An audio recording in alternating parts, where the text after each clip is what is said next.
Listen to the unofficial voice of World Cup 2006, brought to you by Times Online and Avalon in association with the new Dodge Calibre.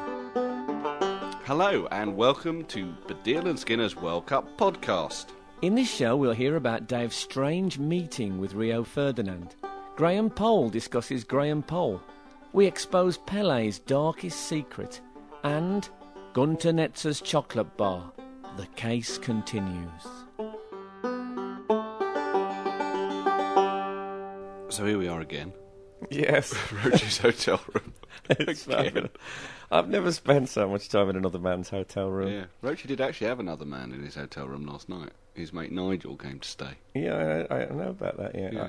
I think it was all above board. Oh, yeah. So we're near the end of the World Cup, and just the final and the third, fourth place playoff game to go. I don't know about you, I was lying in bed this morning, and I still suddenly thought, who would have taken the fifth penalty?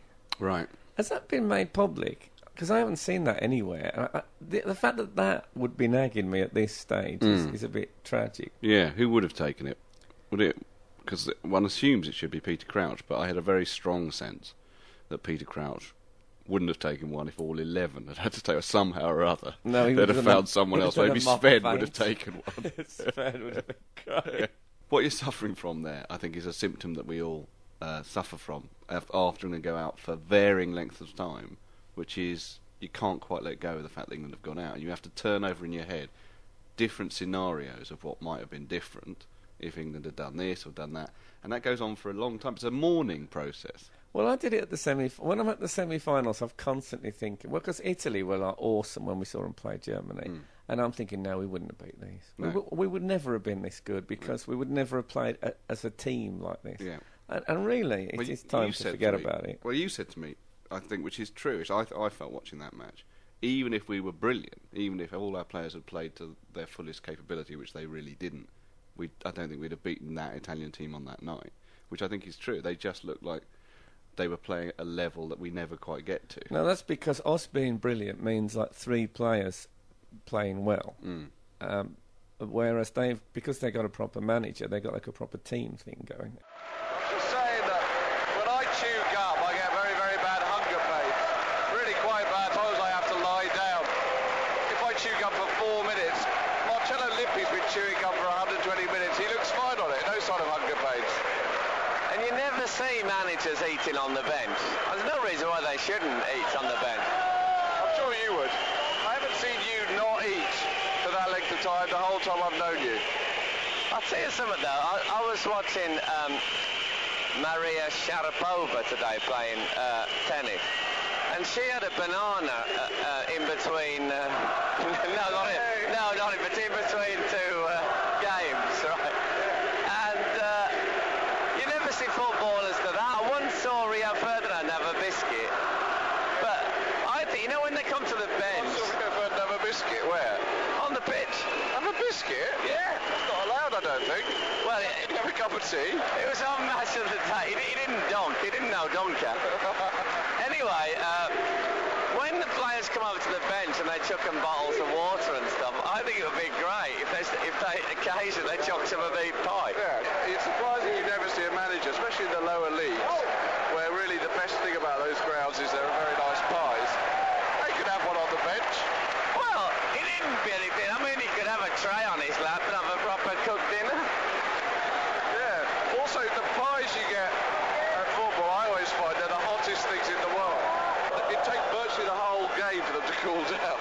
Well, that would be all right because you could keep them under the substitutes bench and they wouldn't have to run up and down to warm up. I think I have started to let it go now, because I spent a long time lying in bed. I am an insomniac, as you know, and normally what keeps me up at night is thinking about women I never slept with, and Does it? yeah, and What usually keeps me up is thinking about women I have slept with. Really? Sometimes 2 or 3 times. but for about 4 nights it was thinking, oh, if we'd done that and done that, and actually a lot of it was about if Rooney hadn't have been sent off and blah blah blah. But then it culminated in a dream I had about Rio Ferdinand. Really? Strangely, yeah. Did it? Because normally the dreams are about women I never slept with as well. But this is about Rio Ferdinand, who, after all, I have never slept with. No. So it was a really odd dream in which, a few nights ago now, where I was going to a space station. I was an astronaut, and I was in the car going to the space station, to Apollo whatever, with Rio Ferdinand. And we were both... A Graham Apollo 13. Yeah, with Graham Apollo 13, yeah. And we were both in the car, and I said to Rio, I said, are you ready for this trip? And he said, oh yeah, I'm all sorted out. But I remember thinking, well, he hasn't got his astronaut suit on, and neither have I, and the rocket's over there and all that. But we got to the space station, somehow, and then I can't quite. Then it became like a dream, and I believe my French teacher turned up and stuff like that. The usual Could it have thing. been one of Rio Ferdinand's lunar wind-ups? Yeah, well, it was in a car, so maybe there was a car travelling behind us, as ever, with a camera. Well, Rio's after and the game. He'd fooled me into thinking that I was an astronaut. He's not over the World Cup. Said in the paper that he was ashamed to go out now because he said people, I find this a bit strange. People had been coming up to Rio Ferdinand in the supermarket and saying, well done. Yeah. Maybe they were people who knew he was travelling into space. That's the only thing I could imagine. Well, yes. But then they wouldn't say well done, they'd say good luck. Yeah, or bon voyage. Safe journey. Yeah, I suppose they would. Well, maybe he'd chosen particularly well the stuff in his basket in the supermarket. Well done on that. Look at them Garibaldis. Maybe he'd chosen that biscuit. The biscuit you said you'd seen him eat on the pitch. Yeah. Maybe that's what happened. I imagine he's over it now, though. That was about 2 days ago. Players get over it very quickly. They have to. Yeah. Although Rooney, in a way, hasn't got over it, has he? Because Rooney has said he's not going to apologise for not stamping on Ricardo Carvalho, as far as he's concerned. He didn't stamp on him. And I've now seen it on the telly, and I think he's right. It seems to me like he's just trying to get up, and he accidentally puts his foot in Carvalho's groin. Right. But more importantly, why should he apologise? I've never heard this before, because I've read that FIFA have said it'll be a 5-match ban if he doesn't apologise. I'll tell you what I haven't heard mentioned, and people at home, this might be bandied around all the time, but when Rooney came off, I was watching him walk off, obviously, and they have all those drink bottles around the side of the thing, like water bottles, and he kicked one of those really hard, and it went into the Portuguese dugout about 20 yards. In fact, it was the first example of Rooney's shooting boots. Unfortunately, he was out of the tournament. Yeah. And one of the Portuguese blokes that came out with it, like in like your next door neighbour, and if it comes over here again, I'll put a knife through it. Yeah. And but I haven't heard any. And I wondered if the ban was to do with that, but it hasn't been mentioned. But it's a great. Was it not shown on the telly, that incident? Well, I don't know. Because I thought to myself, I thought, oh God, he's made it even worse now. The referee that we're talking about, Elizondo. Yes, Horacio, is that it? Oh, I don't know. Horacio. I'm covered in spit now. Horacio Elizondo. He's doing the final. I think that's FIFA still pissed off that Wayne Rooney won't apologise, saying, all right, then we're really going to back the referee. If you're not going to apologise, this is how much we thought it was a fair sending off. Yes. Give him the final. And we're going to make Cristiano Ronaldo the player of the tournament the king. As well. Yeah. So there. Yeah. Because Lennart Johansson, who we've know is the big fat bloke who's head of UEFA. He's different from Sepp Blatter. He's now... Well, he isn't really. No, he's more or less the same person as Sepp Blatter. I don't think he's got any concrete in his arse. But he said that he really likes Elizondo, and he said, in the first game, I did not notice him, which is a very good thing. See, that's a very original thought from Lennart. Yeah, it's much better, he says that, than if you see a referee who says, here comes the king of the road. Which is a song by Roger Miller, isn't it? Which is very confusing because he played for Cameroon. No, it weren't that Roger Miller. It was a different one. It was the country giant. Yeah. So, I know what he means, though. Some referees are very full of themselves. They do think they are truly the king of the road. What kind of referee would you be thinking of? Well, Graham Poll, I've always thought, was like that. Yeah. No, of course, Graham Poll said, what happens to all egocentric people? They have a terrible... comeuppance. Yeah, well, they have. He's a King Lear figure. And a tragic fellow. Figure. He is a tragic figure because I suspect, and I could be completely wrong, but referees are reputedly like massive ego people. I don't know if this is true of Graham Poll, but let me just surmise. And now, of course, he went there thinking I'm the best referee in the world, and he's come back. And I feel sorry for him, as I've said before. But he's done something that very egocentric people do, because you read a quote in the paper, and he's referred to himself in the third person, hasn't he? Well, I'll tell you what he says. He says he watched the the video of the game, actually, which I bet that was... Oh, God, I've got to respect him for that. I bet he wept openly. And they said, what did you think when you saw it? And he said, the first thing is disbelief. Shaking your head. I couldn't replay the decisions in my head as I couldn't recall them. I was so fatigued in the 90th minute.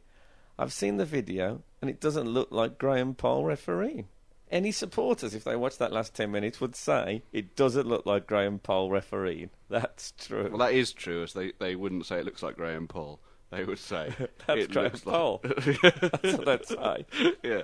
But, well, good on Graham for referring to himself in the third person. Yeah, why does he say that? Why doesn't he say me? Doesn't look like me refereeing. Do you think he says I couldn't replay the decisions in my head because FIFA still won't allow replay of important moments in football? And he's that strictly in that's their strict. thrall. Yeah, he doesn't want to. I can't replay these moments in my head because FIFA won't allow instant replay of anything. I'd like to have watched it with Graham Poll. Shaking his head in disbelief. Yeah, and also, like, with about 3 minutes to go, he would have indicated to me the amount of extra time he wanted played. Do you think even then he could hear the distant sounds of people singing the Graham Poll song? I hope so. Well, interestingly enough, we normally we go through the papers and find things about football, and we'd read this in the papers, but then we lost it, didn't we? We lost that thing. So I actually Googled it, and the only place I could find it was in the Vanguard, which you'll know, of course, is the Nigerian national newspaper. Yes, I'm a subscriber. Yeah, but most brilliantly, the Vanguard didn't just have that quote. They had 2 pages of quotes from Graham Poll, a whole speech There was I've a never seen Graham so much Poll Graham Poll. pull-out.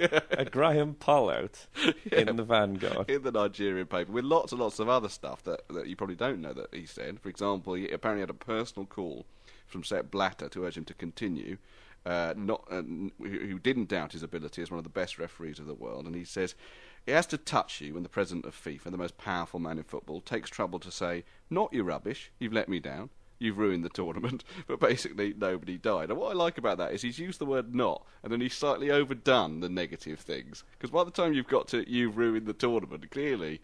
If I was a psychoanalyst, I'd be thinking, no, that is what you think you've done, Graham. The thing is, what the mistake is I read that, and it had never occurred to me that he'd ruined the tournament until he brought it up as something that Sepp Blatter hadn't said. Yeah, exactly. And then I thought, ruined the tournament. Well, maybe you're right. Yeah, but clearly Graham Poll thinks, oh no, Sepp Blatter thinks I've ruined the tournament. So I'll say he doesn't think that, but I'll sort it out. He said he's been inundated with messages, though, Poley. He says... obviously, family and friends are going to be behind you. It helped a lot in the first 2 days because they were a complete living nightmare. Not the family and friends. I hope the first 2 days. I've had calls from Brian Barwick. Oh, imagine the sort of slight scratching of his moustache against the telephone mouthpiece. Who is this? Richard Scudamore. I don't know who that is. Do you Richard know this? Scudamore, is that a jockey? I think it might be a jockey, yeah. Is it a call from a jockey? Saying, well done. Yeah, so the papers are saying that Beckham's going to go to Newcastle now. From potential 1 minute, you could be holding up the FIFA World Cup. The next minute, you might be playing with Shola Amiobi. Yeah? Yeah. Isn't Newcastle's one of those places which is always the city of culture, isn't it? Yes. It's always in Newcastle. Wasn't Liverpool the city of culture as well? Probably, but then Newcastle saw is like Essen is about to be, I think. We were in Essen not long ago, and that was the city of How culture. can Essen be the city of culture? I think what it is, I used to have this theory about Red Rum, because Red Rum used to make something like 20,000 personal appearances a year, and I thought, yeah, right, put a sash on it. Who knows? Eddie, Yeah. On Christmas, when it was busy, you could send a Great Dane with a jockey on the back. Who'd know? I've heard he's still doing it. Yeah, well, he's been dead, God knows when. But I wonder if there's like 2,000 cities of culture who think they're the only one in the world. Well, it might be. I don't know. Anyway, they're going to go. But they said he'll travel by helicopter to the games from Buckingham Palace. Do you know, Bianca was telling me that... Our driver? Yeah, you know that Franz Beckenbauer has been to 48 games in this World Cup, and he travels by helicopter. The helicopter company have said, well, look, this has been great. I'll tell you what, you can keep the helicopter. It's like people having the Dodge Caliber. That's what it's like. us being told we could have the Dodge Caliber. Yeah, yeah. Wouldn't be quite the same as having a helicopter. Not that I'm sure you could attach. What's he going to do with a helicopter, Franz Beckenbauer? I think it's like when blokes used to win the speedboat on Bullseye. Franz Beckenbauer's going to get me on his lawn thinking, well, I better have a go at this, I suppose. Yeah. It's going to be people in Berlin thinking, whoa, look out! sorry, with an L plate on the back. So if you see on eBay quite soon, one helicopter, contact Berlin, then you know where it's come from. Franz Beckenbauer with the podcast. Here is mystery voice number 7. So we're still getting emails at this late stage. That's great. We should thank everyone who sent emails over the call to this. Because we thought no one would listen after England went out, but obviously people are still listening. There's a hardcore still listening. And this one is from Rooney's Foot. And it's about Ribéry, the French player, who has emerged, I think, as something of a player, and actually isn't in the FIFA top 10 players. That's right. When he really should be. Ribéry's been splendid. Yeah, initially I didn't like him much. I thought he was a bit of a spare Ribéry. Did you really? I really did. But now I think he's not. But anyway, this bloke has said, Rooney's Foot, I'm curious about what's happened to Ribéry. This is his face. He's got a scar on it, those you may have seen. He says it makes his head look like a female cat after it's had surgery to have its womb removed, which he does a bit. Yeah, I think he looks a bit like Gary Neville. If Gary Neville was in a fire, I think he'd look a bit like Ribéry. Yeah. Anyway, Joe Jones, I would say our most regular correspondent, has responded to that, and he said, I reckon Ribéry has the appearance of a medieval monk, one of those who, while not intellectually gifted enough to enter the debate on the divinity of Christ, is useful for digging the Abbey vegetable plot and humping carved sandstone blocks up the side of the spire during repairs. That's very good, I think. It does he does look look like that. And actually, it reminds me, Pete Dennis of Punt and Dennis once said to me about Matthew Le Tissier. The thing about Matthew Le Tissier is he could get into the Name of the Rose without auditioning, which is very true, I think. There are footballers who look like medieval monks. There's probably a whole team you could put together. But why buy a book on the divinity of Christ when you can join a Ribéry? Is that better or worse than spare Ribéry? Who knows? Well, I think they kind of stand shoulder they to shoulder. They do, actually.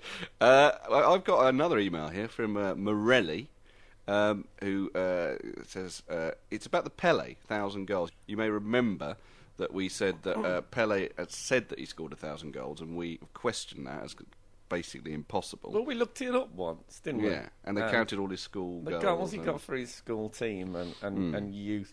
But this bloke thinks that there may be, the key to it may be, that he might have included the goals he scored in Escape to Victory. Possibly even the ones he scored in practice matches with Sylvester Stallone in goal. Well, I wouldn't be surprised. But anyone Does that mean that Ardiles also included in his goal tally? No one else makes the outrageous claims that Pele makes with his 1,000th goal thing. I mean, anyone who thinks, oh no, he definitely did, consider if you got 50 goals a season, which to get 50 goals a season for your whole career is incredibly unbelievable. Even if he got 50 goals a season, he'd have to do that for 20 years. So say he started when he was 16, didn't he? From when he was 36, he got 50 goals a season on average. It just can't be. I don't think we can say that Pele is actually a liar, though. Pele is obviously not a liar about anything, but we don't think he got 1,000 goals. We can't say that Pele's a liar, no, because he's claiming he's got 1,000 goals. Well, he isn't lying. He's including goals that he wouldn't normally. Yeah. Oh God, Pele's. Well, why has he stopped including them? Because presumably every so often Pele, for an advert or whatever, has to kick a ball into a goal. He should keep going. Maybe he could get 2,000. Yeah, maybe. Guess what? I've been in the garden this weekend with the grandkids. I've now got 2,000 goals. Yeah, that'll be all right. Pele, you're not counting. Oh no, it will be fine. We'll be with a MasterCard. Have we had any more emails? Yes. Regular listeners to the podcast will know that I was watching the German television, and Gunter Netzer is a regular. Gunter Netzer, the ex-German superstar. Played for Real Madrid as well. Is one of the... Well, he was still German when he played for them. That's true, he was. He's their big pundit, and him and the other bloke... What's the other bloke called? Gerhard Delling is the main anchorman. Him and Gerhard Delling form kind of a double act. And I was watching it, and Gerhard Delling suddenly gave Gunter Netzer a bar of chocolate. And Gunter looked a bit taken aback and actually put it in his inside jacket pocket, which I thought was impractical under the heat of the... Yeah. Anyway, we had a long debate about why that happened and couldn't work it out. So we've got some people making suggestions. Yeah. But this one isn't really a suggestion, it's just a thought about Gunter Netzer to start. This is from Noxa, and he said, when we were younger, my brother and I called our younger sister Gunter whenever we wanted to make her cry, which was often. You see, her name was Annette, hence the play on Netzer. And she was a bit weighty. Not that Gunter was fat, but he was, as they say, stocky. I don't know, maybe it was because we called my sister Gunter, but it's always struck me as a fat name. A fat name, Gunter. Gunter. It's a bit like Bunter. As in Gilly Gunter. Gilly Gunter, yeah. If you're doing a Ventac, Yeah. Ventac with a Billy Bunter thing, and you said Gilly Gunter, here's Gilly Gunter. Gilly Gunter. Yeah. The bastard. Yeah. He also said, can I just, as a little note, Noxa, we took the mickey out of him once because he referred to the World Cup as the FIFA World Cup. And he says, my reference to the FIFA World Cup was somewhat tongue-in-cheek, as I have listened to all your podcasts. You are officially... Your name has been cleared. I don't know if Gunter is a fat name. I think Jimmy Fivebellies is a fat name. That's quite a fat name. Yeah, but I don't know about Gunter. We've had a lot of correspondence, actually, about Gunter's chocolate bar. Someone says here, Tim Bazzaglio, he says that Gunter and the other guy have a very jokey relationship, which we've heard, but we haven't seen it. And the chocolate, which in a German phrase is said to be good for the brain, he actually asked a German mate and found that out, was the other guy's way of mocking Gunter's views by hinting he needed something to improve his thinking. And he then says, interestingly, the chocolate bar was given a further football link by having some football pitch wrapper design, apparently. It did look, it did have a kind of football pitch on the wrapper. But I asked Bianca about that phrase about chocolate. There's a German phrase, chocolate makes you think better, and she'd never heard of it, ever. And someone, Edo, has sent it on the same job day, and he said, Gunter Nestle. It's the only reason I can think of, a German play on words. But would that work in German? Actually, probably still, because Nestle will be Nestle all over Gunter the world. Nestle. Gunter Nestle. It was, I don't think it was he never made a big point of the brand. He's become a big figure for us, actually, Gunter Netzer. And I Googled He's on him. telly every night, Yeah, isn't he is. And because I'd been saying to people, because Gunter looks very respectable now, doesn't he? He looks very well, always wears a suit, and he's got quite severe hairdo. I'll remember him as a bit of a rock and roll figure when he played, and I googled him, and this is correct.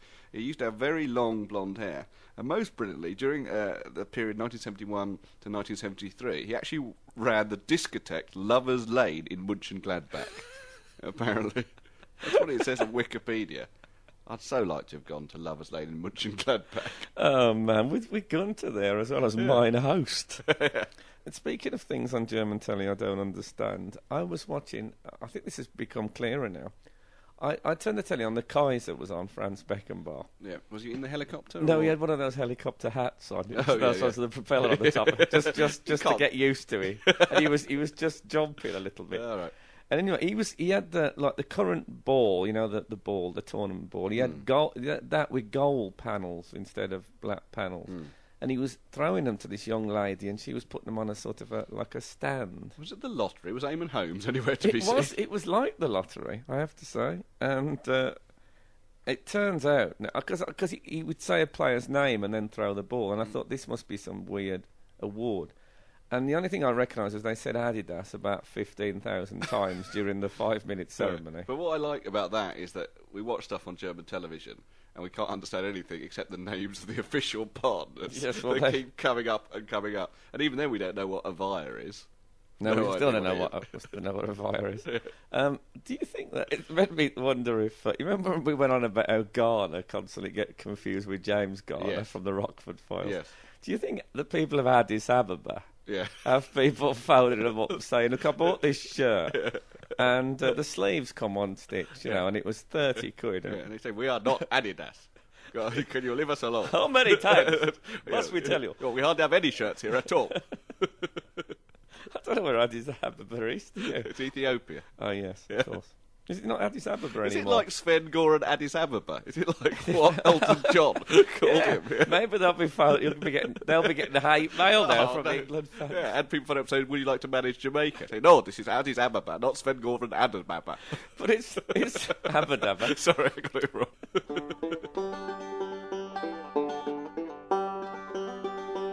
I'm very pleased to say that we now have with us Elvis Costello. Hello. Elvis, I wonder who you think is going to win the World Cup final.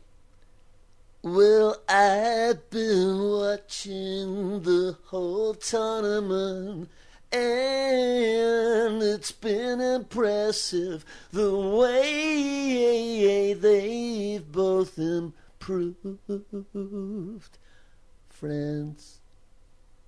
Elvis Costello, thank you very much.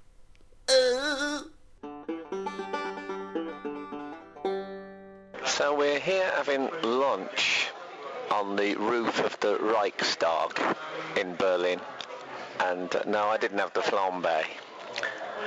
And we've got our German driver Bianca to phone ARD, the TV network, who do the Gunter Netzer football show, and we're to ask why he was given a bar of chocolate. So she's on the phone now. Also hier speziell war auf der Packung das Spielfeld abgebildet und es bezog sich auf die Überbrückung der Halbzeit. Yeah. Sounds like there's some sort of information coming in on the Gunter chocolate incident. Nach dem Spiel, vor dem Spiel. Aber ich kann jetzt hier auch nicht die Marke erkennen. Also ich habe jetzt mal im Internet das einfach eingegeben, aber da steht jetzt eben auch auf der Packung steht keine Marke. Yeah. That is the voice of the person from ARD who is speaking about the chocolate. It sounded like that they had a computer message just about the chocolate. Like a recorded message that clearly people have been ringing in all over Germany about the chocolate. They thought, well, we just better have a recorded message explaining it. Things got out of control. Yeah. I think you have to bear in mind that the giving of chocolate to Gunter Netzer in Germany is a bit like when Del Boy fell through the bar flap. It's become a massive comedy talking point. The interesting things about it is that Bianca's boyfriend, who I spoke to earlier, said that he hadn't seen it, but he too had heard about this incident. So clearly it is all the talk. I think when they have that slow motion bit on German telly showing the bits of the World Cup, you'll see like Joe Cole's goal and one of Klose's goals, and then you'll get a shot of the chocolate being handed over to Gunter. Ins Internet gehen, da gibt es zum Beispiel eine Daumendrücker-Schokolade. Also es gibt verschiedene Schokoladen einfach in der Richtung. Gehen Sie, wenn Sie nach der Schokolade suchen, gehen Sie in ein Geschäft, in ein Kaufhaus oder in einen Laden mit sehr viel Süßwaren. Sie wissen sicherlich... Can I just say, it's got to be a shorter explanation than this, hasn't it? Ja, okay, vielen Dank für Ihre Hilfe. Ja? Danke. Ciao. Tschüss. Well, that's the end of the lady's chocolate explanation. So what did we learn, Bianca? Also, Gunter Netzer likes very much chocolate. This is what she said. And she said also that in the moment in the TV, when Gerhard Delling gave to Netzer the chocolate, it was a special bar of chocolate. There was written instead full milk or bitter chocolate was written Halbzeitüberbrücker. Halbzeitüberbrücker means it was the half time when they did sit together, and he gave him in the half time the chocolate to say that you have something to do in the half time now. A company, especially for the championship, for the WM, they produced chocolate with the paper and the sign on it, half-time chocolate. Yeah, so it seems that someone's brought out some basically half-time chocolate, and that is why the bloke gave Gunter a bar. Yeah, I still think that's not an entirely focused gag. It would only work for me if Gunter had said in a previous episode, I get a bit peckish during half-time, is there anything you could come up with? Then it would work for me. We don't know if he said that or not. I think we should go to ARD Studios with some Bovril.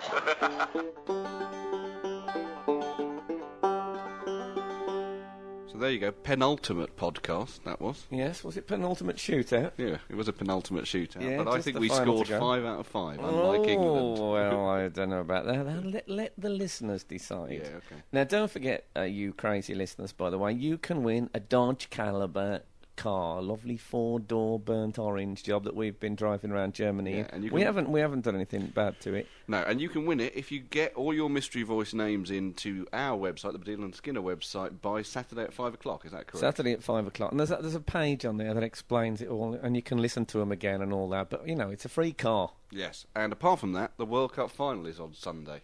Yes. And don't forget the third, fourth place playoff as well. Yeah, that's what I'm really looking forward to. Yeah, I'm happy to go home after that.